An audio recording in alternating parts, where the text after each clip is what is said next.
1994 সালে পথ চলা শুরু করেছিল আল আমিন একাডেমি। এবছর 30 বছর পূর্তি উপলক্ষে এক বিশেষ অলিম্পিয়াডের সূচনা করতে চলেছে আল আমিন একাডেমি।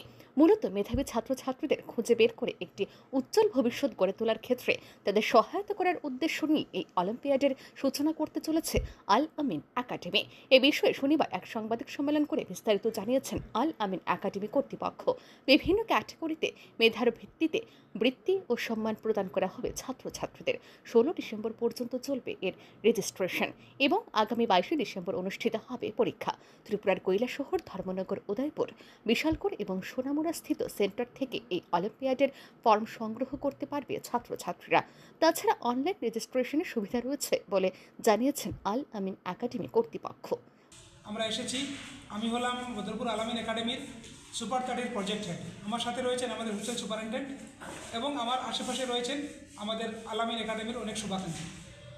আল আমিন একাডেমি করিমগঞ্জ জেলার বদরপুর শহরে অবস্থিত।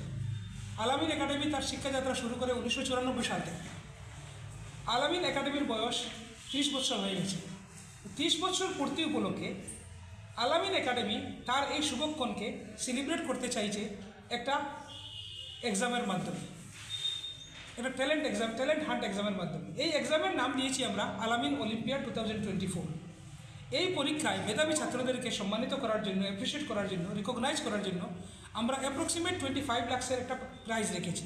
বিভিন্ন স্তরে class topper, school topper, centre topper, 90%-এর উপরে পেলে একটা প্রাইজ, 80%-এর উপরে পেলে আরেকটা প্রাইজ, এরকম অনেক ক্যাটাগরিতে প্রাইজগুলো দেওয়া আছে।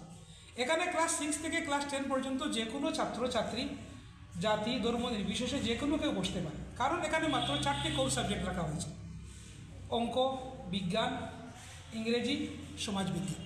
প্রত্যেক সাবজেক্টে 25 মার্ক করে রাখা হয়েছে। 2.5 ঘন্টার এক্সাম হবে। 22 ডিসেম্বর এক্সাম হবে। 16 ডিসেম্বর ফর্ম জমা করার শেষ তারিখ এবং এই এক্সামের ফলাফল ঘোষণা করা হবে 30 ডিসেম্বর।